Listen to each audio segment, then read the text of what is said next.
모든 길은 로마로 통한다라는 말이 있죠. 과거에 로마가 세계의 중심이었던 것처럼 지금 모든 금융의 길은 디지털 자산 제도권 편입이라는 새로운 중심으로 향하고 있습니다.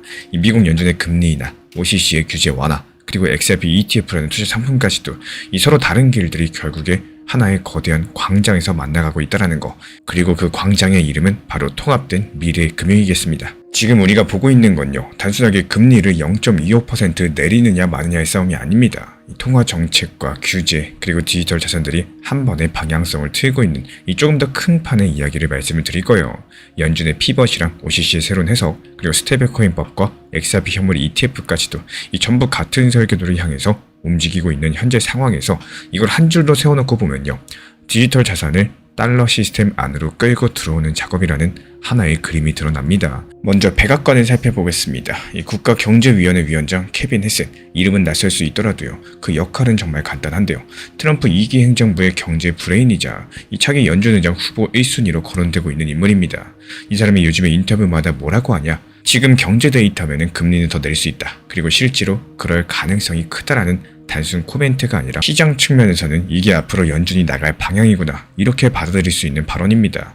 그리고 CME 패드워치인데요. 이 12월달 FOMC에서 25bp 금리 인하가 이루어질 확률 이미 80%를 넘어가지고 90% 가까이로 찍혀 있습니다. 이 말은 이미 시장은 이렇게 생각을 하고 있다는 거겠죠. 금리 인하냐 동결이냐, 이 싸움은 이미 끝났다라는 거고, 앞으로 얼마나 더 금리 인하를 할 건지 이 톤이 문제라는 거. 그리고 다음으로 규제입니다. 이 미국 통화감독청 OCC에서 해석서 1188호라는 문서를 내놨는데요. 내용을 아주 쉽게 줄여보자면은 현재 은행이 일정 조건만 지키면은 크립토를 리스크 없이 중개해도 된다는 허가입니다. 이 한 줄이 현재 은행 입장에서는 게임의 규칙이 바뀐 거랑 비슷하다라고 볼 수가 있는데요. 그렇다면 여기서 왜 3% 물가에서 금리를 내리려고 할까요? 먼저 거시경제부터 짚고 가셔야 됩니다. 지금 미국 물가가 대략 3% 언저리 정도인데 연준이 공식적으로 말하는 목표가 2% 근처죠. 숫자만 놓고 봤을 때 아직도 높다, 조금만 더 버텨야 된다, 이런 말이 나올 수가 있습니다. 근데 문제는 반대편 축입니다. 이 실업률이 4.4%까지 상승했고, 고용지표들을 보면은 뜨거운 노동시장이라는 표현은 이제는 더 이상 쓰기 어려운 단계로 들어가고 있다는 거. 채용 공고가 줄어들고 있고요. 해고 숫자는 서서히 늘어나는 그림에서 미국 연준 입장에서는 이게 더 민감한 신호겠습니다. 그러면 여기서 선택지가 두 개로 나뉘어요. 먼저 한 개는 그래도 물가 2% 채울 때까지 버틴다. 실업률 조금 더 오르는 거는 감수하겠다. 또 다른 하나는요, 이 3%대 물가 정도는 어느 정도 용인을 하면서 고용이 무너지기 전에 선제적으로 금리를 내리자. 트럼프 2기랑 케빈 헤셋의 철학은 두 번째에 가깝다라는 겁니다. 이 사람들은 지금의 경제를 인공지능 인프라 투자로 리셋하는 구간으로 바라보고 있는데, 데이터 센터나 반도체, 전력망, 네트워크, 이게 전부 다 이자 비용과 직결되는 영역이에요. 금리가 너무 오래 높으면은 이쪽 투자가 꺾일 수밖에 없는 거고, 성장 스토리 자체가 흔들릴 수밖에 없습니다. 그래서 나온 게 이 보험성 인하라는 거고, 한번 0.25% 내리면서 앞으로 더 내릴 수도 있고, 혹은 아닐 수도 있다, 이 데이터 보면서 갈 거다라는 톤을 섞는 거죠. 즉 인플레이션 전쟁이 완전히 끝났다는 선언이 아니라 고용이 먼저 깨지는 것은 맞겠다라는 이 방향 전환 정도로만 이해하시는 게 맞겠습니다. 그리고 여기서 일본이 끼어듭니다. 일본은행 BOJ는요, 12월달 회의에서 기준금리를 한 번 더 올릴 가능성이 큽니다. 엄청 크게 올린다는 얘기가 아니라 0.5에서 0.75 정도, 시장이 예상해온 그 범위인데요. 미국은 내리는 쪽이고 일본은 올리는 쪽. 이렇게 되면은 그동안 싸게 엔을 빌려서 달러 자산을 사놓았던 엔캐리 트레이드가 영향을 받을 수밖에 없겠죠. 금리차가 좁혀지면 캐리의 매력이 떨어지기 때문에 만약에 일본이 생각보다 강력하게 빠르게 움직이면 어떤 일이 생기냐? 지난 2024년 여름에 한번 봤던 것처럼 글로벌 레버리지 포지션이 줄줄이 청산되면서 주식, 채권, 코인까지 한 방에 내려찍는 이런 그림이 충분히 나올 수가 있겠습니다. 하지만 지금 컨센서스는 여기까지가 아니라는 겁니다. 일본도 자기 국채시장 붕괴를 감수할 만큼 공격적으로 나오기는 어려운 거고, 그래서 조금씩 올리되 시장이 버틸 수 있는 속도에 맞춰갈 거라는 쪽이 더 우세하다라는 거예요. 그리고 미국은 완만한 인하, 일본은 조심스러운 인상, 유럽은 이미 선제적으로 인하 중에 있고요. 전체 그림으로 보면은 2026년을 향해서 글로벌 유동성은 조금 더 완화 쪽으로 기울어져 있다에 가깝습니다. 다만 중간중간 엔캐리 이슈로서 변동성이 한 번씩 세게 출 수 있기 때문에 이 정도로만 봐주시면 될 것 같아요. 이제 규제 쪽으로 넘어가 보겠습니다. 여기가 리플 XRP RLUSD랑 직접 연결되는 부분인데요. 이 OCC 해석서 1188호의 핵심은 리스크 리스 프린서퍼라는 개념입니다. 이 말이 조금 복잡한데요. 구조는 의외로 간단합니다. 한 고객이 XRP를 사고 싶어 해요. 또 다른 고객은 XRP를 팔고 싶어 합니다. 은행이 그 가운데서 A한테 XRP를 팔고 동시에 B한테 XRP를 삽니다. 장부상으로 봤을 때 은행이 XRP를 잠깐 가진 것처럼 보이지만요. 실제로는 매수랑 매도가 거의 동시에 일어나기 때문에 가격 변동 리스크가 거의 없습니다. OCC는 이런 구조를 은행업의 정상적인 연장선으로 보겠다라고 선언을 했다는 거. 여기서 중요한 건 이겁니다. 이 재고를 떠안지 않는 조건으로서 크립토 브로커 역할을 해도 된다. 그러면 리플 ODL을 떠올려 볼까요? 이 송금은행이 자국 통화를 팔고 그 돈으로 리플의 XRP를 삽니다. 그리고 그 XRP가 몇 초 안에 상대국으로 넘어가서 그쪽 거래소에서 현지통으로 바뀝니다. 중간에 XRP를 길게 들고 있는 주체는 없습니다. 사고, 보내고, 팔고 이게 거의 한 방에 일어난다는 거. 구조적으로 봤을 때 이거는 국경을 넘어가는 리스크레스 프린서퍼에 가깝습니다. 은행이 XRP를 재고로 들고 버티는 게 아니라요. 유동성이 진행하는 통로를 열어주는 역할을 하는 거예요. 이제부터 퍼즐이 맞아 들어가겠죠. 예전에 은행들이 XRP 기반 솔루션을 쓰려면은 가격 변동 리스크랑 바젤 규제에 따른 자본 부담들 때문에 머뭇거렸습니다. 그런데 지금은 어떤가요? 재고를 떠안지 않은 형태라면은 이거는 규제 범위 안에서 할 수 있다는 공식적인 해석이 나온다라는 거. 즉 1188호는 간접적으로 ODL 모델의 법적 뒷배를 마련해준 셈인 거고 XRP라는 이름을 굳이 쓰지 않더라도 이 구조가 그대로 겹치게 된다는 거예요. 그리고 이제 스테이블 코인 이야기로 넘어가 볼까요? 이 지니어스 액트, 이 법을 한 줄로 요약하면 이렇습니다. 이 지급결제용 스테이블 코인은 인가된 은행이나 신탁회사만 발행해라. 과거에는 테더나 서클처럼 민간 회사가 규제 틀 바깥에서 스테이블 코인을 찍어내고 또 나중에 규제가 뒤따라가는 형식이었다면요. 이제는 애초에 은행 라이선스부터 깔고 시작하자 이렇게 바뀐 겁니다. 그리고 이런 틀 안에서 RLUSD를 보면은 훨씬 더 선명해지겠죠. RLUSD는 리플이 내놓은 달러 연동 스테이블 코인입니다. 여기서 리저브 같은 경우는 현금과 현금성 자산으로 1:1 이상 보유한다. 이런 구조를 내세우고 있고 체인은 리플 레저랑 이더리움 양쪽에 걸쳐 있습니다. 실제 시가총액도 상당히 빠른 속도로 커지고 있습니다. 그리고 동시에 리플은 리플 내셔널 트러스트 뱅크라는 이름으로서 국법 신탁 은행 인가를 OCC에 신청해둔 상황이에요. 이게 승인되면 어떤 그림이 나오냐? RLUSD는 은행이 발행한 규제된 디지털 달러가 됩니다. 여기서 준비금은 연준 계좌 같은 이 제도권 시스템 안에서 직접 관리가 가능하고요. 그리고 ODL에서는 XRP가 유동성을 다리처럼 연결하면서 RLUSD가 최종 정산 수단을 맞는 구조가 완성이 되어줄 겁니다. 한쪽에선 지니어스 액트로서 스테이블코인 발행자를 규제하면서 또 다른 한쪽에서는 OCC 1188호로서 은행의 크립토 중개를 허용하고 그 사이에서 리플은 XRP랑 RLUSD를 묶어가지고 규제된 결제 인프라 포지션을 노리는 셈이라는 거. 그렇다면 XRP는 속도랑 브릿지, RLUSD는 안정과 정산, 그리고 지니어스 액트랑 OCC는 이 둘을 미국 시스템 안에 고정시키는 법적인 프레임이 완성이 된다는 거예요. 그리고 여기서 마지막 배관이 자본시장입니다. 지금 미국에는 여러 개의 현물 XRP ETF가 상장돼 있고요. 최근 들어서 연속 순유입이라는 표현이 나올 정도로 꾸준하게 돈이 들어오고 있죠. 퇴직연금, 자산운용사, 개인 투자자까지도 이 기존의 증권 계좌에서 XRP에 접근하는 길이 열린 상태라는 거. 그 중에서 21 쉐어즈의 TOXI 같은 ETF는요. 구조적으로도 상당히 상징성이 큽니다. 여기서 투자자는 현금만 넣어요. 실제 XRP를 사고 보관하는 것은 따로 지정된 수탁기관이 담당을 할 겁니다. 이 말인즉슨 미국의 월가 브로커들은 XRP를 직접 만지는 리스크를 피하면서도 이 수수료랑 상품 라인업 측면에서는 크립토 시장에 참여할 수 있다는 뜻이겠죠. 이렇게 되면 XRP는 세 방향에서 동시에 제도권과 연결이 될 겁니다. 연준과 통화정책 쪽에서는 유동성이 완화될수록 ETF로 들어갈 수 있는 돈의 풀 자체가 커질 거고 규제 쪽에서는 OCC 1188호랑 지니어스 액트가 은행과 스테이블코인 쪽 배관을 열어줍니다. 이 자본시장 쪽에서는요. ETF라는 껍데기가 전통 자금과 XRP를 연결해줍니다. 결국에 은행, ETF, 스테이블코인, 그리고 XRP까지 이 네 가지 축이 하나의 설계도 안에서 제자리를 찾아가고 있는 중이라는 거. 그렇다면 이제부터 남은 건 바로 이겁니다. 그래서 앞으로 무엇을 봐야 되냐? 여기서 굳이 숫자별 타점이나 매도 얘기를 할 필요가 없다라는 거예요. 대신에 그림을 보는 기준만 몇 가지 잡으시면 되는데 먼저 미국 연준 같은 경우는 이번 25bp 금리 인하를 시작으로 향후에 점도표가 어떻게 바뀌는지, 내년과 내후년 기준금리 예상치가 얼마나 내려오는지, 그리고 이번에 파월이 기자회견을 했을 때 더 금리를 내릴 준비가 되어 있다는 쪽에 설까? 아니면은 한번 내리고 일단 지켜보자 이런 쪽에 서는지, 이게 바로 첫 번째 기준선이 되어줄 겁니다.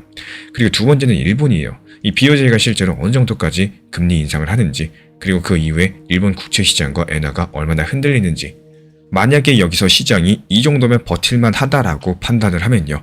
엔캐리 청산 쇼크는 변동성 확대 정도에서만 그냥 끝날 수가 있다는 거예요. 그리고 다음으로 은행과 RLUSD입니다.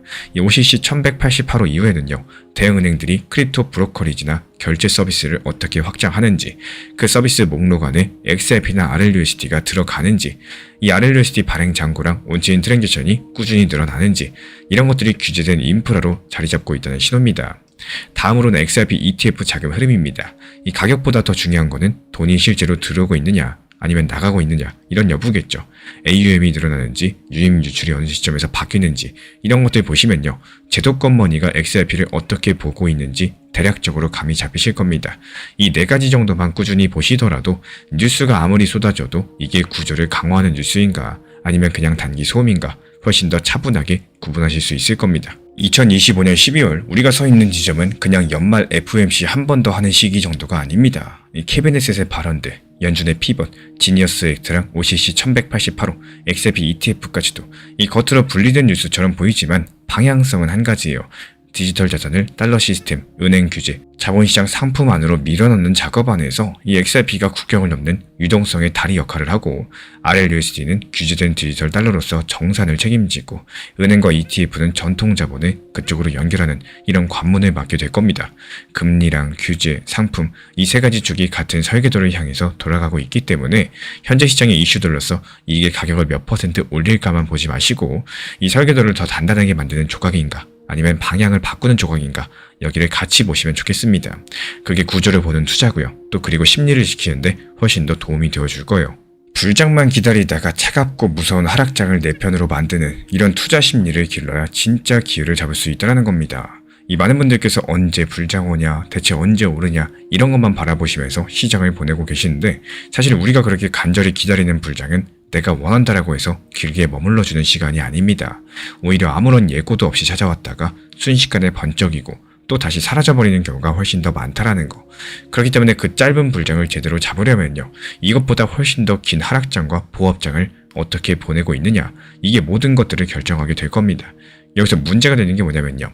하락장이 오면 대부분의 사람들이 두려움부터 느끼고 이제 다 끝난 건가라는 생각에 서둘러 매도해버리거나 아니면 공포에 흔들려서 스스로 시장에서 멀어지게 된다는 거예요. 그렇게 되면 막상 다시 상승의 기온이 돌아올 때는 이미 다 팔아버린 상태거나 뒤늦게 뛰어들어가지고 너무 높은 평단으로 시작할 수밖에 없는 상황에 놓이게 됩니다.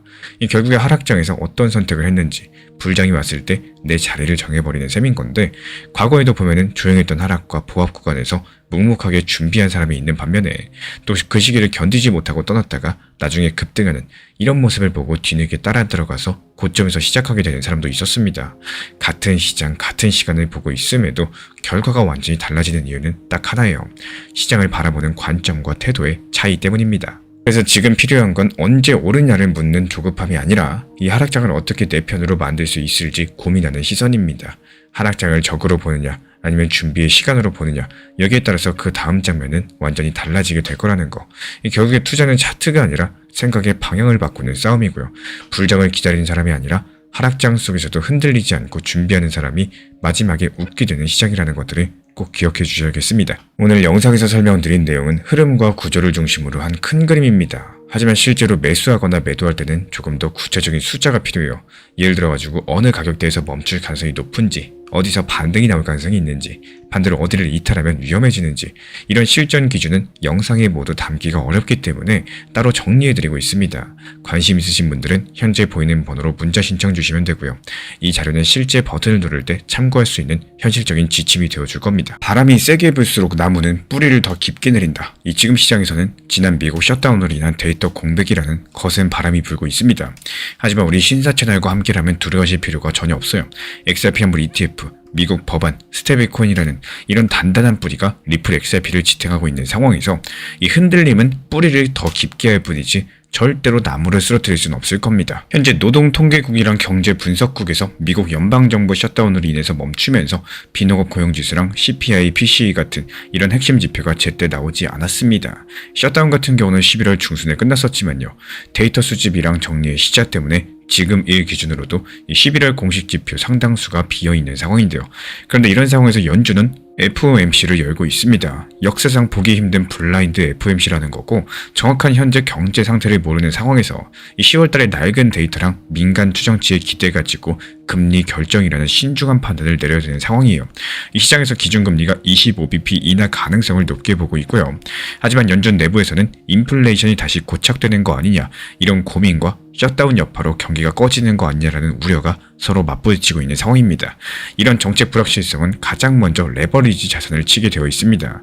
그래서 현재 암호화폐 시장의 공포 탐욕 지수는요, 지금 20 안팎의 극도의 공포 구간에 머물러 있고 대형 해킹이나 거래소 파산이 없는데도 시장 투자 심리는 이미 바닥 아래로 내려간 상황입니다. 겉으로 보이는 뉴스만 놓고 봤을 때 지금은 아무것도 하면 안 되는 시장처럼 보입니다. 이 많은 분들께서 흔히 오해하는 지점이 있는데요. 지금의 공포 장세에 대해서 암호화폐 자체에 뭔가 큰 악재가 터져서 생긴 감정으로 이해하신다는 점입니다.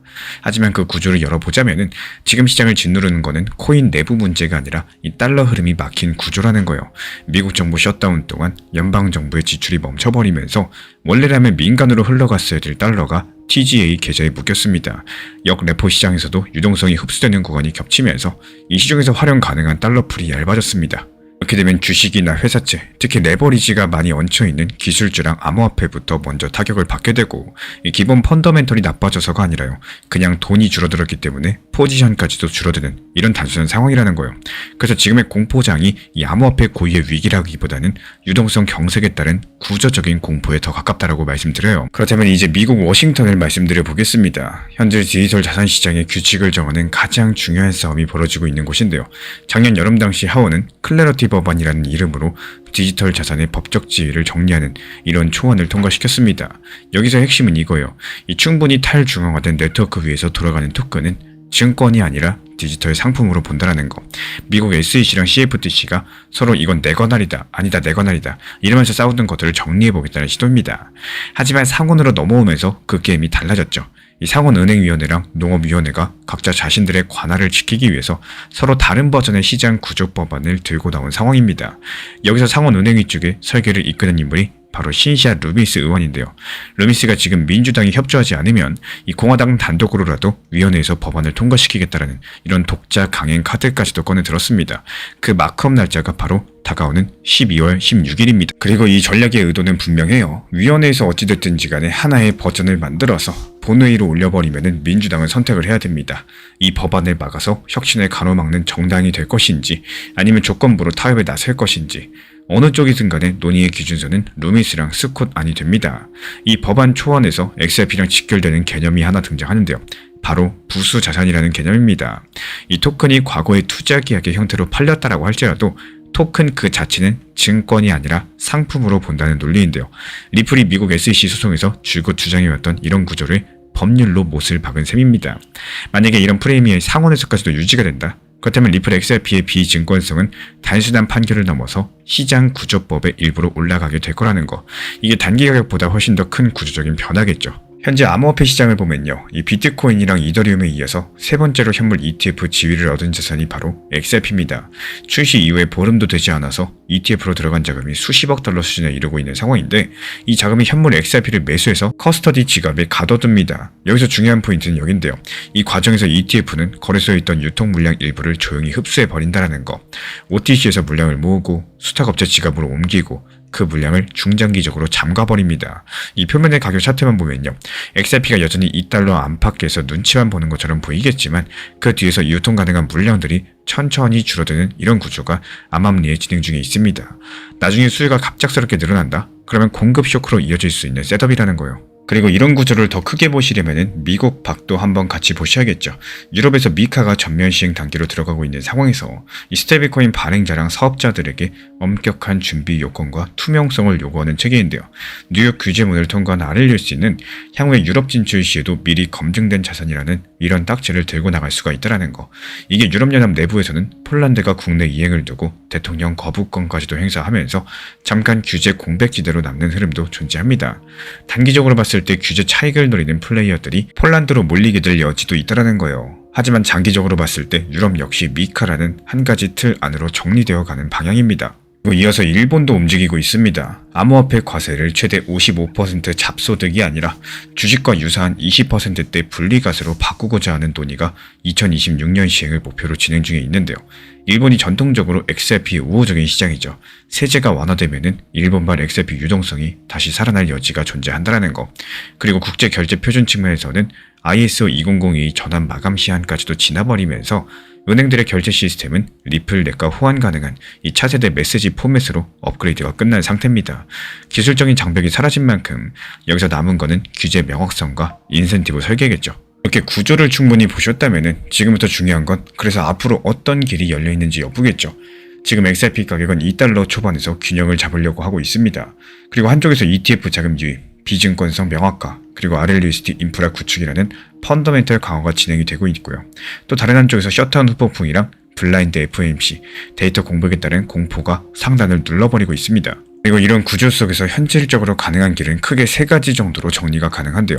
먼저 첫 번째가 입법 랠리 시나리오입니다. 말씀드렸던 12월 16일 이 미국의 상원 은행이 마크업에서 루미스 스콧안이 통과됐고 코리 부커가 중간에서 조율에 나서면서 내년 초에 상원 본회의에서 초당적인 타협안이 통과되는 그림, 이럴 경우에 시장에서는 드디어 규칙이 정해졌다는 신호로 받아들이게 된다는 거.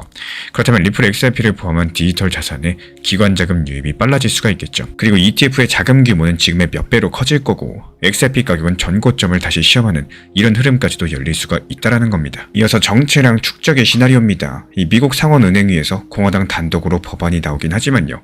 시간 부족과 정치적 대립으로 본회의 통과는 내년으로 미뤄지는 그림입니다. 이럴 경우에 지금 같은 극단적인 공포는 서서히 누그러지겠지만요. 폭발적인 상승 랠리는 당분간 나오기가 어렵다는 거.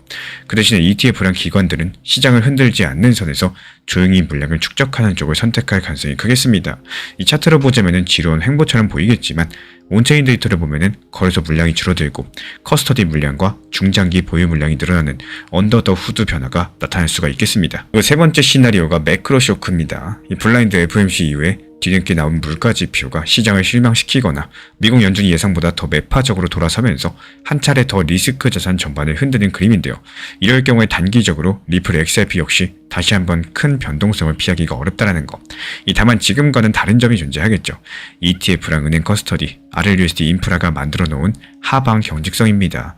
이 과거에 공포가 오면은 시장 전체가 한 방에 무너졌었다면은 지금은 은행과 ETF, 규제 승인 스테이블코인이 하단에서 완충 역할을 하는 구조가 생겼다라는 거. 가격은 출렁일 수 있겠지만 인프라 자체가 사라지는 구간은 아니다라는 점이 이전 사이클과의 차이입니다. 지금 시장을 움직이는 축이 더 이상 단순한 호재나 악재가 아니라요. 인프라와 규칙의 완성이기 때문에 결국에 정리해보자면 앞으로 시장을 볼 때 우리가 체크해야 될 기준점은요. 이렇게 압축해 볼 수가 있습니다. 먼저 첫 번째로 워싱턴의 시그널입니다. 12월 16일 상원은행이 마크업에서 루미스 스콧안이 어떤 형태로 통과가 되는지, 그 자리에서 민주당 의원들이 어떤 발언을 남기는지, 그리고 그 이후에 코리 부커가 어떤 중재안을 들고 나오는지, 이에 따른 향후 입법 속도를 가늠하는 기준점이 될 거라는 거. 이어서 유동성의 방향성이겠죠. 연준의 점도표랑 기자회견에서 나오는 힌트들, 그리고 셧다운 이후에 정보 지출 재개에 따른 유동성 풀림 속도를 바라보면서 이 공포가 구조적인 장기 침체인지 아니면 일시적인 돈맥 경화였는지를 구분하셔야 됩니다. 그리고 마지막으로 인프라의 실제 사용량입니다. XRP 현물 ETF로 들어오는 자금의 추이들, 그리고 RLUSD 실제 결제량, 디파이에서의 쓰임새, BNI 멜론을 비롯한 은행들의 커스터디 비즈니스 확장 속도겠죠. 그렇기 때문에 지금 같은 공포장에서 무작정 감정에 반응하는 거, 그리고 이런 기준점을 가지고 시장을 바라보는 거는 완전히 다른 결과를 만들 수가 있다는 거. 이 지금은 안 좋아 보인다 해서 멈추지 않고, 그래서 어떤 구조가 만들어지고 있고 어떤 방향으로 갈 수밖에 없는가를 함께 짚어봤습니다. 이 매크로가 아직까지 안개 속에 있고요. 정치는 여전히 시끄럽습니다. 하지만 그 한가운데서 ETF, 스테이블코인, 은행 커스터디라는 이 세 가지 기둥 위에 XRP 인프라는 이미 제도권 안으로 들어오는 길을 만들고 있습니다. 지금 암호화폐 시장의 극단적인 공포는 코인 자체의 악재보다는요. 이 정보 셧다운과 블라인드 FOMC가 만들어낸 유동성 경세, 그리고 데이터 공백에서 비롯된 구조적인 공포라는 겁니다. 그리고 이런 시기에 미국 워싱턴에서는 클래러티 법안, 그리고 부수 자산 개념, 이 상원 은행이랑 농업위의 입법 경쟁을 통해서 디지털 자산의 법적 지위를 정리하는 작업들이 진행 중이라는 거. 그리고 이런 과정에서 XRP는 비증권성, ETF, RLUSD랑 은행 커스터디라는 이 구조적인 이점을 동시에 확보해가고 있습니다. 앞으로의 전개는 그렇다면 입법 랠리랑 정치랑 축적, 그리고 매크로 쇼크라는 세 가지 시나리오로 갈라질 수 있겠지만 어느 시나리오에서든 ETF랑 스테이블코인, 은행 커스터디로서 대표되는 인프라 완성은 되돌리기 어려운 방향으로 진행 중이겠죠. 그렇다면 지금 시점에서 중요한 건요, 이 단기 가격의 등락에 일희일비하시기보다는 워싱턴의 입법 신호, 그리고 유동성의 방향성, 그리고 리플 XRP의 인프라의 실제 사용량이라는 이 세 가지 기준점을 가지고 시장을 바라보는 관점이겠습니다. 장기 투자라는 게 그냥 오래 들고 있는 게 아니라 오래 버틸 수 있도록 계획과 루틴을 세우는 것이라는 점입니다. 많은 분들께서 장기 투자로 가져갈 겁니다라고 말씀하시지만요, 실제로 그저 한 종목을 사놓고 아무런 계획 없이 방치하는 경우가 많다라는 거. 하지만 그건 장기 투자가 아니라 사실상 방치에 가깝고, 시장이 조금만 흔들려도 그 믿음은 쉽게 무너질 수밖에 없습니다. 이 진짜 장기 투자는 단순한 시간이 아니라 그 시간을 버텨낼 수 있는 이런 전략과 준비가 함께 들어가는 과정이겠죠. 이 비중은 어떻게 나눌 건지, 하락이 왔을 때 어디까지 추가로 대응할 수 있는지, 평균 단가는 어떤 식으로 낮춰갈 건지, 이런 것들이 미리 정리되어 있어야지만 중장기적으로 버틸 수가 있는 겁니다. 특히나 높은 평단을 낮추면서 이 포지션을 더 건강하게 만드는 가장 좋은 시기는 시장이 좋을 때가 아니라 오히려 이제 끝난 거 아니냐라는 이런 말이 나오는 최악의 하락장입니다. 그때가 가장 무섭지만 또 동시에 가장 값진 시간이 되겠죠. 그래서 한 번쯤은 1년 전 비트코인 가격, 2년 전, 3년 전 가격들 쭉 떠올려 보셔야 됩니다. 그 시점에서도 분명 공포가 있었고 또 희망이 보이지 않는 순간들이었지만, 이 시간이 지나서 돌아보면은 그 구간이 과연 위기였는지 아니면 기회였는지 정답이 보이실 겁니다. 시장은 언제나 소리 없이, 그리고 우리가 눈치채지 못하는 사이에 다시 한번 우상향의 길을 만들어 왔습니다. 여기서 중요한 거는 내가 그 시간 속에 머물러 있었느냐 아니면 두려움에 떠나 있었느냐, 이런 차이라는 거예요. 결국에 장기 투자라는 거는 오래 들고 있는 사람이 아니라 끝까지 남아있을 수 있도록 스스로를 관리하는 사람의 몫이겠죠. 그래서 오늘도 저는 수익보다 먼저 나만의 루틴과 기준을 지키는 연습부터 하셔야 된다, 이런 말씀을 꼭 드리고 싶습니다. 결국에 살아남는 거는 기다릴 줄 아는 사람이 아니라 기다릴 수 있게 준비한 사람이라는 거. 요즘 시장은 하루에도 몇 번씩 분위기가 바뀌고요, 뉴스 하나로 심리가 급격하게 흔들리는 경우가 정말 많습니다. 이런 환경에서 모든 걸 혼자 판단하려고 하시면은 체력도 멘탈도 빠르게 지칠 수밖에 없겠죠. 그래서 제가 매일 체크하는 핵심 구간들 가볍게 한 방에 볼 수 있도록 요약해서 드리고 있습니다. 필요로 하신 분들께서 현재 보이는 번호로 문자 신청 주시면 되고요. 이건 매매 신호가 아니라 혼자 무너지는 걸 막아주는 멘탈 안전장치라고 생각해 주시면 됩니다. 살아남는 종은 가장 강한 종도, 똑똑한 종도 아니라고들 하죠. 이 변화에 가장 잘 적응하는 종이 결국에 살아남는다라고 합니다. 이 찰스 다윈의 진화론처럼 JP모건이 현재 비트코인을 부정하던 과거를 버렸어요. 그리고 변화에 적응하면서 살아남기를 선택을 했습니다. 이제부터 금융의 미래는 전통과 혁신의 경계에 서 있다는 거. 우리 신사채널 구독자분들께서는 변화에 저항하시는 분들인가요? 아니면 적응을 해서 또 새로운 부의 기회를 잡을 수 있는 분들이신가요? 지금 XRP가 간만에 반등 주고 있습니다. RSI 기준으로 과매도 저점 부근인데다가 반발 매수세가 나오는 만큼 이에 따른 추가적인 상승 랠리까지도 예상이 되는 상황에서 이번 JP모건 관련된 이슈 낱낱이 파헤쳐 보도록 하겠습니다. 먼저 2000년대 후반 이 JP모건의 CEO 제이미 다이먼 측에서는 비트코인을 두고 사기라고 일갈을 하면서 거래하는 직원들은 해고하겠다라고까지도 언급을 남겼습니다. 그런 듯 동일 인물이 암호화폐랑 블록체인은 실존하고 있는 자산이고 곧 금융 시스템의 일부가 될 것이라고 선언을 남겼는데요. 이 불과 몇 년 사이에 사기 취급받던 시대가 끝나버리고 전통 금융과 디지털 자산이 결합하는 이 하이브리드 금융에 막이 올랐다는 겁니다. 이렇게 JP모건처럼 보수적인 미국 월가의 맹주가 태도를 바꾼 데는요, 표면적인 뉴스 뒤에 또 작동하는 이 거대한 기계 장치들이 존재하고 있습니다. 바로 거시경제 환경의 전환이라는 거고, 정책과 규제가 대변혁을 하면서 이 시장 참여자들의 생존 전략이 복합적으로 맞물린 결과라고 볼 수가 있겠죠. 이제 겉으로 보이는 변화뿐만이 아니라 그 아래에서 무엇이 이런 변화를 불러왔었는지 하나의 흐름으로서 살펴보도록 하겠습니다. 현재 글로벌 금융시장은 2008년 금융위기 이후에 가장 근본적인 구조 전환을 맞이하고 있습니다. 그리고 그 배경에서는 먼저 거시경제 정책의 변곡점이 존재하는데요. 바로 오늘과 내일 예정되어 있는 연방공개시장위원회 FOMC 회의에서 미국 연준은요, 기준금리를 인하할 것으로 예상이 되고 있습니다. 여기서 시장은 0.25%포인트 금리 인하를 기정사실로 보고 있고, 이로 실현된다면 미국의 기준금리 목표 범위는 연 3.5%에서 3.75% 정도로 낮아지게 될 텐데요. 이게 올해 말 세 번째 금리 인하로서 이 불과 1년 전까지 가파르게 올리던 금리 기조가 완전히 인하 쪽으로 방향을 튼 겁니다. 이유가 뭘까요? 최근에 미국의 실업률이 4.4% 정도로 올라서면서 고용시장이 점점 냉각이 되고 있고, 3분기 GDP 성장률이 3.7% 내외로서 양호했음에도 불구하고 내년에는 1%대 후반 성장으로 둔화할 것이다. 이런 전망이 나오고 있기 때문입니다. 사실상 경기 연착륙을 위해서 연준이 선제적으로 움직이는 이런 모양새다라는 거예요. 이렇게 금리가 내려가면 시중 자금들은 더욱더 높은 수익률을 찾아서 이동합니다. 무위험 자산인 국채 금리가 내려가면요, 자연스럽게 위험 자산 선호도가 높아지겠죠. 그래서 전통적으로 금리 인하는 비트코인 같은 자산한테 호재라는 거. 실제로 금리 인상기 동안 움츠렸던 암호화폐 시장은 연준의 방향성 전환 신호에 힘입어서 다시 한번 활기를 되찾고 있습니다. 이 연준 풋, 즉 연준이 경제를 떠받쳐줄 거라는 믿음들, 이게 바로 살아나면서 현재 기관 투자자들도 디지털 자산에 대한 할당을 늘릴 수 있는 이런 거시적인 명분을 얻고 있다는 거. 그리고 이런 거시 환경 못지않게 중요한 게 바로 정치랑 규제 환경의 변화겠죠. 2025년 1월 들어선 트럼프 2기 행정부는요, 이전 정부의 냉랭했던 태도를 뒤집고 이 암호화폐의 우호적인 기조를 선택을 했습니다. 미국 은행들한테 암호화폐 기업과 거래하지 말라고 압박하던 초크포인트 2.0 정책은요, 역사 속으로 사라져 버렸다라는 거. 대신에 새롭게 취임한 스콧 베센트 재무장관은 지금 시기를 암호화폐의 황금기라고 부르면서 디지털 자산을 미국 패권 유지의 도구로서 활용하려는 이런 전략들을 내세우고 있습니다. 그리고 여기에 대한 구상은 이런데요. 여기서 베센트 장관은 스테이블 코인을 달러의 위협이 아니라 확장 수단으로 보고 있어요. 전 세계 어디서나 인터넷만 있으면은 달러 기반 결제가 가능하도록 해주는 이 달러의 인터넷 버전이라는 거죠.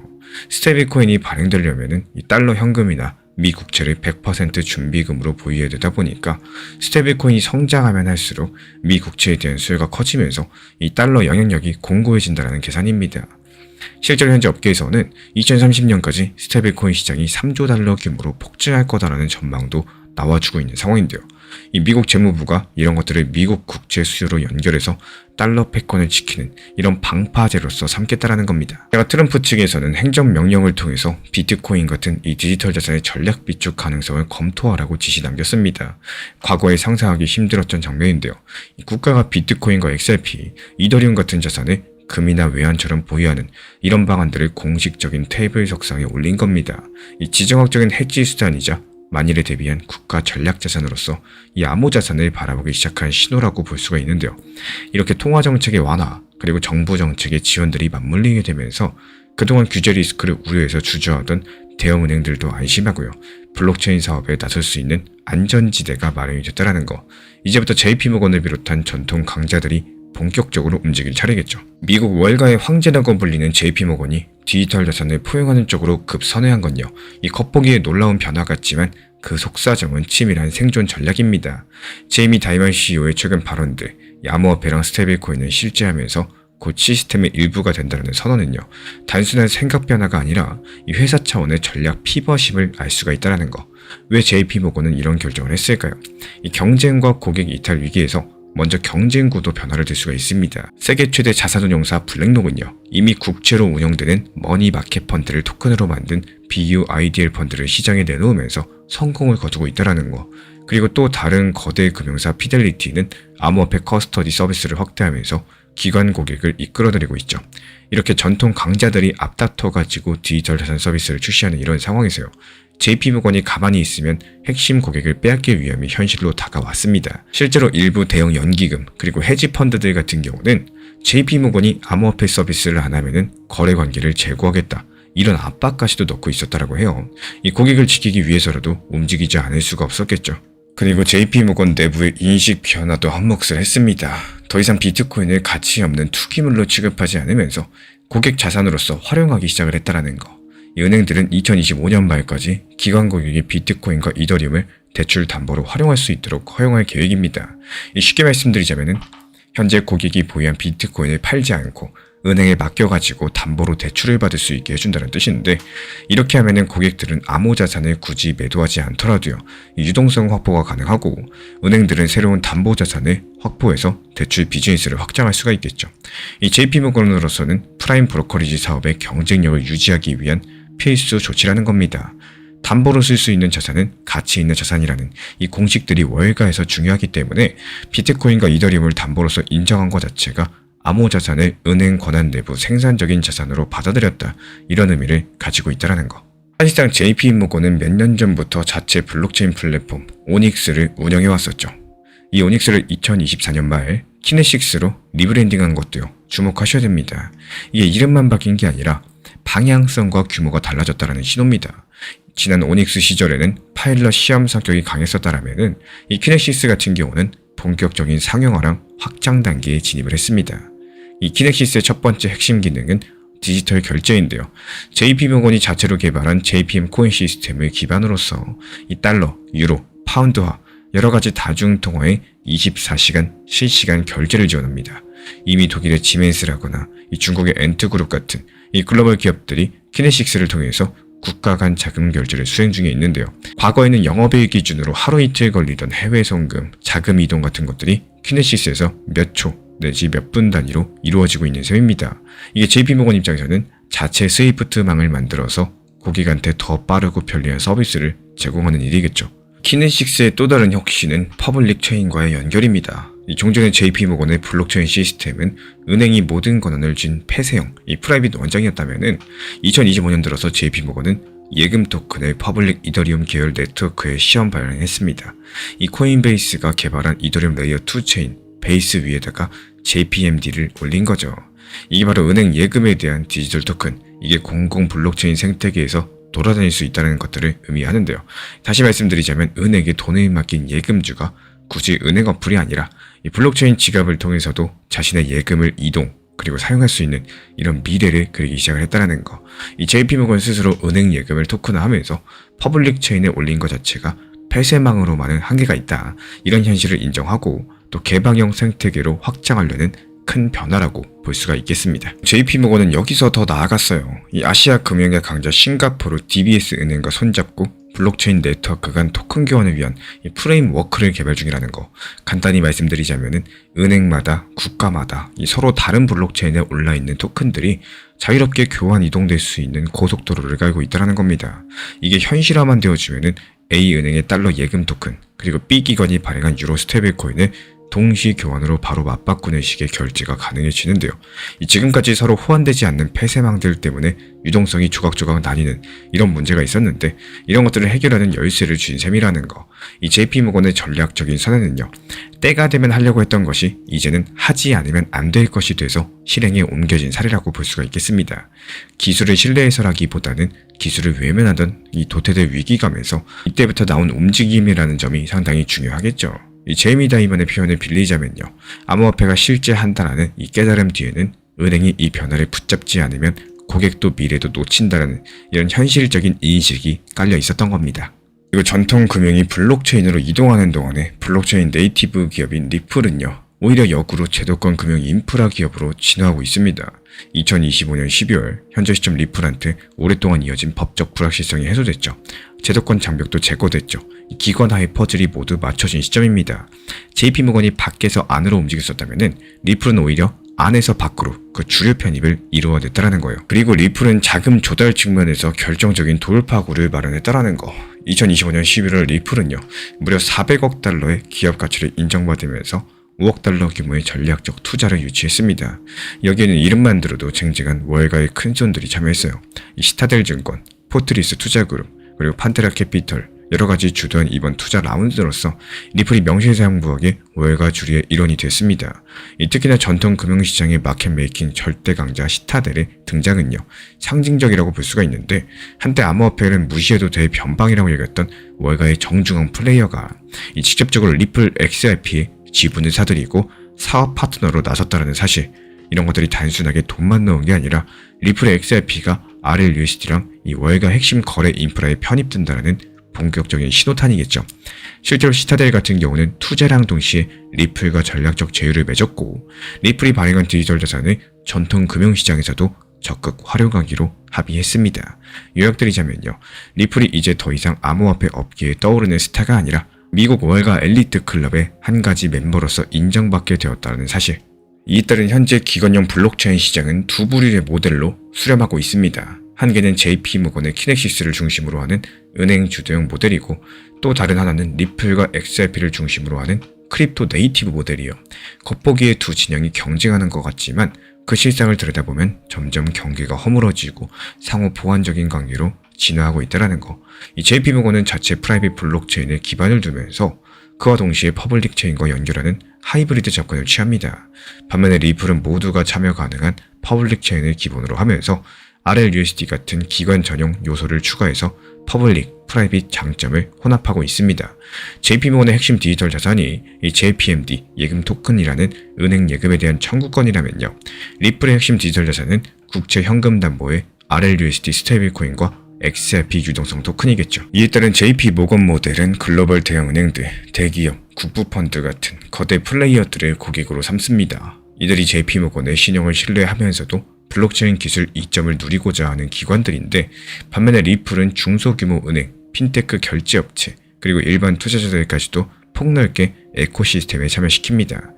예를 들어가지고 어떤 신흥국의 중형은행이 리플의 네트워크를 통해서 미국 송금을 하면요, JP모건 같은 거대 은행을 경유하지 않더라도 빠르고 저렴하게 달러를 보낼 수가 있다는 거. 리플의 개방형 네트워크 덕분에 작은 플레이어들도 글로벌 금융망에 접근할 수 있게 되는 셈이겠죠. 그리고 JP모건의 디지털 토큰은 은행 규제 틀 안에 있습니다. 이 JPMD가 결국에 JP모건은행이 발행하는 은행 부채이기 때문에 기존 은행 예금처럼 엄격한 감독과 규제를 받게 됩니다.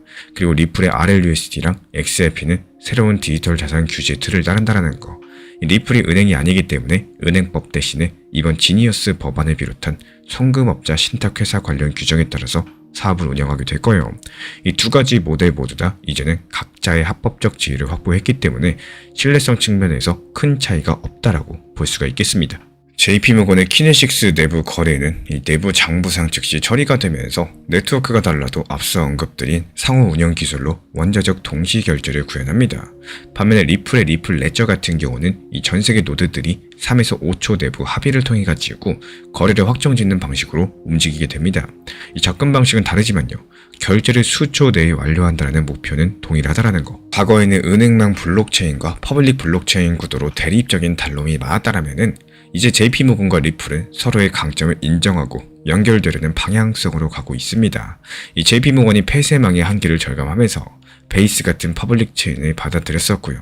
리플은 규제 준수형 스테이블코인과 은행 수준의 보안을 갖춰가지고 전통 금융과의 접점을 넓혔습니다. 이 가까운 미래에는 JP모건이 발행한 디지털 달러 예금 토큰이랑요, 리플의 RLUSD가 자동으로 교환되면서 서로 다른 통화 간 결제가 순식간에 이루어지는 이런 그림도 충분히 가능하겠죠. 미국 기업이 JP모건 키네식스로 달러 토큰을 보내면 유럽은행이 리플 네트워크에서 유로 스테이블코인을 받아서 동시에 교환되는 이런 식일 겁니다. 결국에 전통 금융과 디지털 금융이 하나로 융합되는 하이브리드 금융이 현실로 다가오고 있습니다. 이제 이 경쟁의 관점에서는요, 네트워크 대 네트워크가 아니라 얼마나 더 많은 네트워크랑 연결되고 또 유동성을 확보할 수 있느냐, 이런 기준으로 이동을 하고 있다는 거. 2025년 들어가지고 비트코인 가격은 널뛰기를 거듭했죠. 올해 초에 한때 사상 최고가 12만 6천 달러까지 상승했던 비트코인은 그 이후에 조정 국면을 맞아서 현재는 약 9만 달러 선에서 안정되고 있는 모습입니다. 일각에서 가격 하락을 두고 또다시 크립토 겨울이 오는 거 아니냐, 이런 우려도 존재했었지만요, 현재 시점 흐름은 급등하고 나서 건강한 조정과 재축적 단계로 보는 시각이 많다라는 거. 특히나 이번 조정 국면에서 기관들의 매수 움직임이 돋보입니다. 대표적인 비트코인 옹호자인 마이클 셀러가 이끄는 이 스트래티지는요, 12월 초에 비트코인 1만 개를 넘게 추가 매수했습니다. 이들의 평균 매입 단가가 현재 약 9만 600달러 정도로 알려졌는데 현재 가격대랑 거의 일치하죠. 한마디로 본전까지 내려와 있다는 거예요. 다시 말씀드리자면 이 부근 가격에서 거대 기관들이 대규모 매수를 했다는 거는 강력한 하방 지지선이 형성되었다는 의미를 가지고 있다는 거.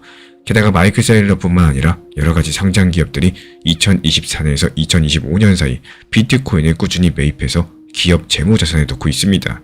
이런 움직임들이 암호화폐가 더 이상 특이한 투기적 자산이 아니라 주류 기관들도 자신 있게 담을 수 있는 이런 자산으로 본격 인정받고 있음을 보여주겠죠. 지금까지 살펴본 흐름들이 모여서 2026년 본격적인 전통 금융과 탈중앙 금융의 융합이 이루어질 것으로 전망됩니다. 이 몇 가지 주요 관전 포인트를 짚어드려 보자면요. 이 지니어스 법안 시행을 앞두고 미국 시장에서는 비규제 영역의 서비스들이 설 자리를 잃게 될 거예요. 규제 요건을 충족하지 못하는 역외 스테이블코인이라거나 암호화폐 거래소들은 자연스럽게 도태되면서 유동성들은 규제된 자산과 플랫폼으로 쏠릴 겁니다. 이게 바로 투자자 보호랑 투명성 측면에서 긍정적일 뿐만 아니라요, 이 시장의 신뢰 회복을 가져와서 더 큰 기관 돈이 들어오는 이런 선순환을 기대할 수가 있다는 거. 여기에 대한 XRP는 오랜 기간 논란과 소송으로 저평가되어 있던 측면이 있습니다.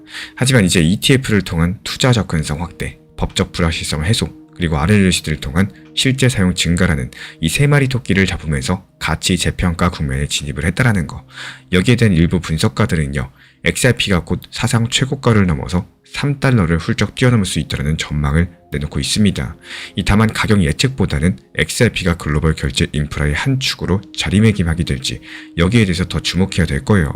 정말로 은행들 간의 XRP나 RLUCD를 활용한 정산이 일상화되어 준다면은 그때의 가치는 단순 투자 심리로 형성된 가격과는 차원이 다를 것이기 때문이겠죠. 2025년 한 해 동안 금리는 높았고요. 이 국채 투자 매력도를 크게 끌어올렸습니다. 이제 금리가 낮아지는 추세라고는 하더라도 당분간 예금 이자나 국채 수익률이 여전히 상당한 수준일 거예요. 이런 상황에서 온체인의 국채 이자를 제공하는 토큰화 자산들이 폭발적으로 성장하고 있다는 거. 이미 이더리움을 포함해서 블록체인상의 미 국채를 토큰화해서 5% 안팎의 금리를 지급하는 RWA 상품에 수십억 달러가 몰리고 있습니다. 2026년에는요, 이런 토큰화 자산이 디파이의 주류 담보가 될 전망인 거고, 과거에 디파이의 담보로 맡기는 자산이었다면은 변동성 큰 이더리움이나 비트코인이었었지만 이제는 미 국채 토큰 같은 안전자산이 디파이의 밑거름이 됨으로써요, 이 전통자금과 블록체인 금융의 경계가 한층 흐려지게 될 겁니다. 불과 8년 전에 JP모건 수장이 비트코인을 사기라고 단정하고 일축하던 시절이 있었습니다. 하지만 2025년 오늘 정반대로 암호화폐의 현실성을 인정하면서 금융 시스템에 적극적으로 받아들이겠다라고 말을 합니다. 단순한 개인 의견 변화가 아니라 금융시장의 패러다임 전환을 상징한다라는 거. JP모건의 대전환은 생존을 위한 전략이었습니다. 스테이블코인과 토큰화 자산이 급격하게 성장하면서 은행 예금마저도 잠식당할 수 있다라는 위기감이 월가에 퍼졌고요. JP모건은 먼저 움직여서 위협을 기회로 바꾸는 길을 선택했습니다. 그 결과로서 탄생한 키네식스 플랫폼은 은행의 신용과 블록체인의 속도를 결합한 하이브리드 금융의 초석이 되어주고 있다는 거. 그리고 한때 암호화폐 업계의 발목을 잡던 규제는 더 이상 발목이 아닙니다. 오히려 명확한 규제 틀이 생기면서 오랜 관망 쓰이던 거대 자본들이 움직이기 시작을 했는데요. 이 시타델과 포트리스 같은 이름들은 암호화폐가 제도권으로 들어왔다는 가장 확실한 증거겠죠. XRP에 대한 ETF 승인과 은행 담보 인정은 이 비트코인과 더불어서 이런 자산들이 이제 인터넷의 장난감이 아니라 전 세계 금융 시스템의 대차대조표에 올라가는 핵심적인 자산이 되었다는 뜻입니다. 결국에 다가오는 2026년은 이런 새로운 인프라에 누가 더 빠르게 하지만 안전하게 적응하느냐, 이게 승패를 가릴 것으로 보여요. 이 JP모건과 리플의 사례에서 봤던 것처럼 빠르게 움직인 자들은 이미 동맹을 맺고 앞서 나가고 있다는 겁니다. 하지만 남은 사람들에게 필요한 거는 이 변화의 필연적인 구조를 이해하면서 행동에 나서는 용기겠죠. 이제부터 블록체인은 더 이상 먼 훗날의 기술이 아니라요, 현재 진행형 금융 시스템이라는 거. 이 사기의 시대는 갔고 하이브리드 금융의 시대가 활짝 열렸다는 사실 기억해 주시기 바랍니다. 단기 고점과 저점을 이해하고 활용할 줄만 알게 되면은 감정이 아닌 계획으로 투자할 수 있게 됩니다. 이 사람의 심리가 참 교묘해서 가격이 오를수록 더 사고 싶어지고요. 이미 많이 올라있는 고점에서조차도 여기서 더 갈 것 같다, 이런 생각이 들게 만드는데, 반대로 시장이 하락하기 시작하면 불안해지고 아직 바닥도 확인되지 않은 상황임에도 불구하고 지금이라도 팔아야 되나, 이런 생각이 먼저 들게 된다는 거. 이게 바로 대부분의 사람들이 고점에서 매수하고 저점에서 매도하게 만드는 가장 큰 이유라고 볼 수가 있습니다. 그래서 단기 고점과 저점을 살펴보면서 이런 구간들을 의식적으로 활용하다는 게 중요하겠죠. 감정대로 따라가는 게 아니라요, 오히려 그 감정을 거꾸로 이용할 줄 알아야 되는데, 단기 고점에서 분할로 익절해둔 현금 비중들은 결국에 또 한 번 찾아올 하락장의 시간에서 가장 강력한 무기가 되어줍니다. 이런 현금이 있기 때문에 하락장이 두렵지가 않은 거고, 오히려 기다릴 수 있는 여유가 생기게 되겠죠. 만약에 시장의 흐름에 맞춰서 알트 단기 타점을 찾는다면은 무리한 목표 타점을 보거나 눈치 보기 매매로 욕심 때문에 기회를 놓치는 것보다는요, 차라리 적당한 단기 고점에 목표 타점을 걸어놓고 수익 실현이라는 마침표를 목표로 운영하는 게 가장 효율적입니다. 만약에 팔고 나서 더 오르더라도 이 재매수 타점을 잡는 게 훨씬 더 좋겠죠. 더 오를까봐 못 팔고 하락으로 이어지는 이런 후회의 매매보다는 현실적인 내 것으로 만드는 원칙 매매가 가장 효율적이다라고 생각을 해요. 하락장이 결국에 피해야 될 시간이 아니라 준비된 사람한테는 다시 기회가 열리는 시간이라는 겁니다. 그리고 그 시간에 제대로 움직일 수 있으려면은 그 이전의 고점에서 욕심을 줄이고 일부라도 현금화를 해두는 이런 절제가 반드시 필요하다는 거. 결국에 투자라는 게 가격을 맞추는 게 아니라 내 심리를 다루는 싸움이고, 이런 심리를 이해하고 컨트롤할 줄 알게 되는 순간부터 비로소 시장에 휘둘리지 않는 매매가 시작이 된다는 거. 결국에 살아남는 건요, 높은 수익을 쫓는 사람이 아니라 자기 마음을 먼저 다스릴 줄 아는 사람들이겠죠. 대부분의 손실은 이 지식이 부족해서가 아니라 기준 없이 감정대로 움직이는 순간에서부터 발생합니다. 예를 들어가지고 단기 반등이 나왔다고 해서 충동적으로 따라 붙으시거나 하락세가 왔다고 해서 무서워서 손절하는 이런 행동들이 반복되신다면은 결국에 계좌는 깎일 수밖에 없어요. 그래서 저는 시장을 볼 때 필요한 기준표랑 타점 요약본을 따로 만들어드리고 있습니다. 필요하신 분들은 현재 보이는 번호로 문자 신청 주시면 되고요. 이 기준표는 누가 봐도 흔들리지 않도록 만들어진 실전용 자료입니다. 바람이 불지 않을 때 바람개비를 돌리는 방법은 앞으로 달려나가는 것이다라는 데일 카네기의 말이 있습니다. 이 지금 시장 자체가 표면적으로 고요해 보이지만요, 트럼프, JP모건, SEC라는 이 거인들은 이미 전속력으로 앞으로 달리고 있다라는 거. 그들이 만들고 있는 거대한 바람들이 2026년에 강력한 풍차를 돌리게 될 겁니다. 신사채널 구독자분들은 멈춰서서 바람을 기다리실 건가요? 아니면 그들과 함께 앞으로 달려나가시겠습니까? 지금 금융시장은 거대한 변곡점 앞에 서 있습니다. 이 겉보기 고요하지만요, 그 수면 아래에서는 엄청난 변화의 파도가 일고 있다라는 거.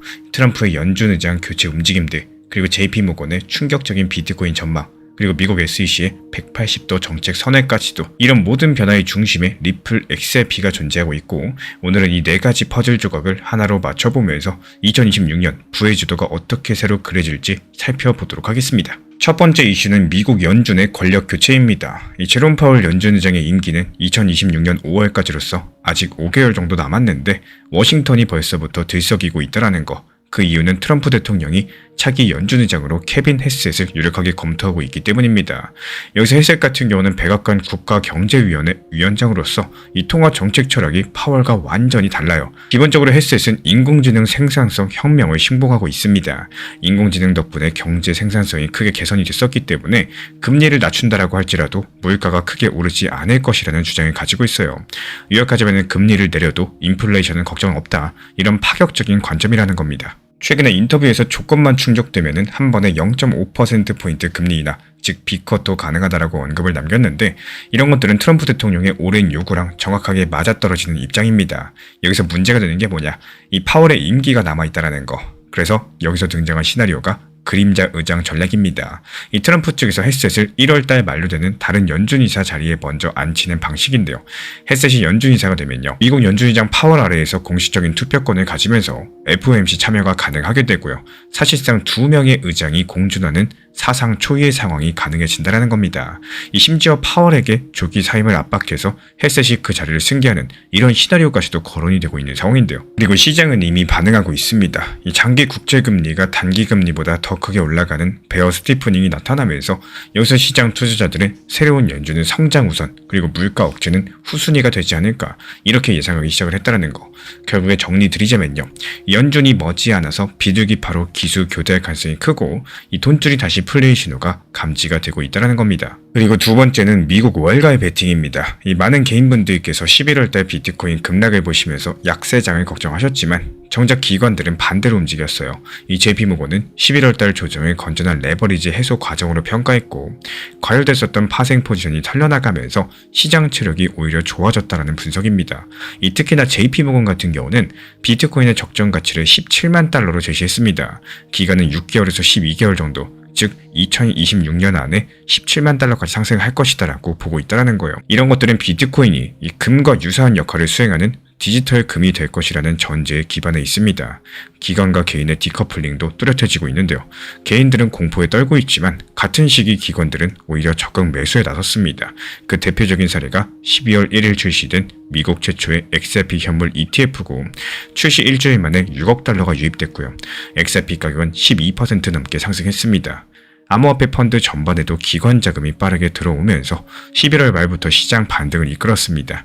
이런 공포 속에서 큰 손들이 매수하는 전형적인 바닥 패턴이 나타난 셈이겠죠. 이어서 세 번째, 미국 SEC의 대반전입니다. 이 작년 당시 게리 겐슬러 시절에 대부분의 코인을 증권 지급하면서 규제를 강화한 바가 있었죠. 하지만 지금 SEC는 완전히 달라졌다라는 거. 이 트럼프 행정부가 임명한 폴 애킨스 위원장 체제 아래에서 SEC가 프로젝트 크립토를 발표하면서 암호자산 분류 체계를 대폭 바꾸고 있습니다. 완전 탈중화된 코인은 디지털 상품, 그리고 특정 서비스용 토큰은 디지털 도구, 기존 금융자산의 토큰화만 증권으로 보는 방향성입니다. 여기서 선셋 조항은 상당히 큰 변화라고 볼 수가 있는데요.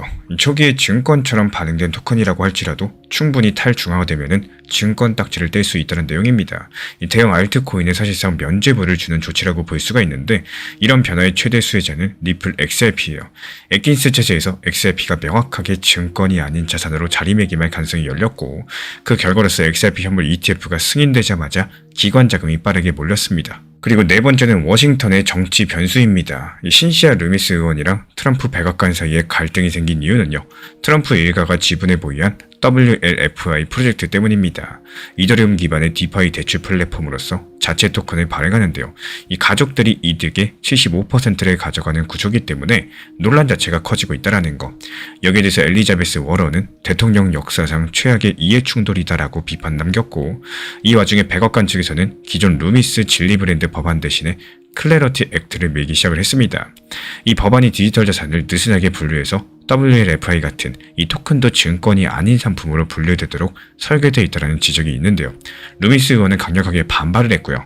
입법 과정은 혼선을 겪고 있는 상황입니다. 마지막으로 글로벌 변수를 꼽아볼 수가 있어요. 이 중국이 10조 위안 규모의 대규모 부양책을 승인하면서 유동성 공급을 확대하고 있다는 거, 중국 내부 암호화폐 금지 완화 가능성까지도 거론이 되면서 투자 심리를 자극하고 있습니다. 특히 일본 같은 경우는 2026년부터 암호자산 과세를 최대 55%에서 20% 단일 세율로 낮추는 개편안을 발표했고요. 그동안 세금 때문에 시장에 참여하지 않던 일본의 대규모 자금들이 다시 한번 유입될 가능성이 크다라고 볼 수가 있겠죠. 그렇기 때문에 이제 전체 그림을 맞춰보면 흐름이 보이기 시작을 합니다. 이 미국 연준이 비둘기파로 전환을 하면서 돈줄을 풀 준비를 하고 있다는 거. 기관들은 이미 이런 흐름을 감지하고 11월 공포장에서 적극적으로 매수하고 있습니다. JP모건은 비트코인 17만 달러 시대를 예상하고 있고요. 미국 SEC는 규제 불확실성을 걷어내면서 XRP를 중심으로 제도권 편입을 가속하고 있습니다. 이 중국과 일본까지도 유동성을 확대하면서 글로벌 자금 흐름이 현재 암호화폐 자산으로 열리고 있다는 거예요. 그렇다면 남은 변수는 워싱턴 정치 싸움이겠죠. WLFI를 둘러싼 이해충돌 논란들이 입법을 지연시킬 수 있겠지만요. 거시적인 흐름을 바꿀 정도의 영향력은 크지가 않습니다. 단기적으로 정치 뉴스로 흔들릴 수 있다고 할지라도 전반적인 유동성 확대랑 제도권 편입이라는 큰 방향성은 이미 정해졌다는 거. 결국의 질문은 한 가지입니다. 지금의 공포가 진짜 위기의 신호인지, 아니면 거대한 기회의 전조인지. 투자 심리가 위축되어 있는 것도 사실이지만요. 이 큰 손과 정책 흐름은 정반대로 움직이고 있다는 거예요. 이 정답은 각자의 판단에 맡기겠습니다. 2026년 부의 지도가 다시 그려지고 있다는 사실, 이것만큼은 반드시 기억해 주시기 바랍니다. 제갈량이 적벽대전을 앞두고 주희한테 빌려주겠다던 동남풍이 떠오릅니다. 이 모든 준비, ETF나 기술, 그런 것들은 끝났지만요. 배를 움직일 바람이 없어서 조조한테 밀리고 있었던 상황이었죠. 지금 XRP랑 암호화폐 시장에 이 동남풍이라는 바람은요, 묶여있었던 기관 자금이라는 불길을 순식간에 적진, 즉 신고가 영역으로 태워보낼 거고, 이렇게 바람의 방향, 시대의 방향이 바뀌었다는 것들을 읽을 아는 분들만이 적벽대전의 승자가 될 수가 있겠습니다. 시장을 길게 본다라는 것은 순간의 속도가 아니라 끝까지 갈 수 있는 나만의 페이스를 찾는다는 이야기입니다. 러닝할 때도 마찬가지인데, 출발하자마자 전력으로 달리면 초반에 혼자 앞서 나가는 것처럼 보일 수 있어요. 숨도 거칠지가 않고 또 주변 사람들을 가볍게 추월하는 그 순간에는 왠지 내가 가장 빠른 것처럼 느껴지기도 합니다. 하지만 문제는 그 다음부터인데요. 이 중반을 넘어가면서 호흡이 무너지고 다리에 힘이 빠지고 결국에 페이스를 잃게 되면은 처음에 앞서갔던 의미가 전부 사라지면서 뒤처지게 되는 경우가 너무나도 많겠죠. 이 투자의 세계도 이것과 다르지 않다라는 거예요. 많은 분들께서 지금 안 사면 큰일 난다, 여기서 사야지 더 올라간다, 이런 생각에 조급해지고, 또 반대로 하락이 시작되면은 이거 더 떨어질 것 같다, 이러다가 큰 손실 보겠다, 이런 공포에 휩싸이게 될 겁니다. 하지만 거기에 댓글이나 주변의 말들, 리플 1000원까지 떨어진다, 이런 자극적인 이야기만 더해지면은 내 판단이 아니라 남의 감정에 의해서 매도를 해버리는 경우가 상당히 많아지게 될 겁니다. 그리고 정말 묘하게도요, 그렇게 흔들려서 팔고 나면은 그 다음에 반등이 나오는 장면을 너무나도 많이 보게 되죠. 그래서 필요한 거는 남들이 뭐라고 하든 흔들리지 않는 나만의 페이스이고, 특히 하락장이 찾아왔을 때 어떻게 대응할 것인지에 대한 나만의 기준이 중요합니다. 언제 분할로 접근할지, 어디까지 버틸 수 있는지, 현금 비중은 얼마를 남길지 이런 것들이 정해져 있어야지 공포 속에서도 내 길을 갈 수가 있겠죠. 3년 뒤, 5년 뒤 이 지금의 가격을 돌아봤을 때 그때가 정말 기회였는데 나는 왜 움직이지 못했을까? 이런 생각이 들지 않으려면은 지금 이 순간부터 원칙 매매를 얼마나 지켜가느냐가 정말 중요합니다. 이 유행처럼 따라가는 속도가 아니라요. 끝까지 살아남는 방향성으로 가는 분들이 결국 시장에서 웃게 될 거라는 거. 결국에 투자는 가장 빠른 사람이 아니라 자기 페이스를 끝까지 지켜낸 사람이 이기는 게임입니다. 사실 정보가 부족해서 손실을 보진 않습니다. 정보는 넘쳐나죠. 진짜 중요한 건 그 정보를 언제 어떻게 써야 되는지. 그래서 제가 실제로 활용하고 있는 관점과 가격 변동 구간을 읽는 방식, 그리고 주요 가격대를 정리한 기준표를 받아보고 싶으신 분들께서는 현재 보이시는 번호로 문자 신청 주시면은 정리된 자료 제공해드리고 있습니다. 이 혼란스러운 시장에서도 길을 잃지 않도록 도와드릴 수 있는 자료입니다.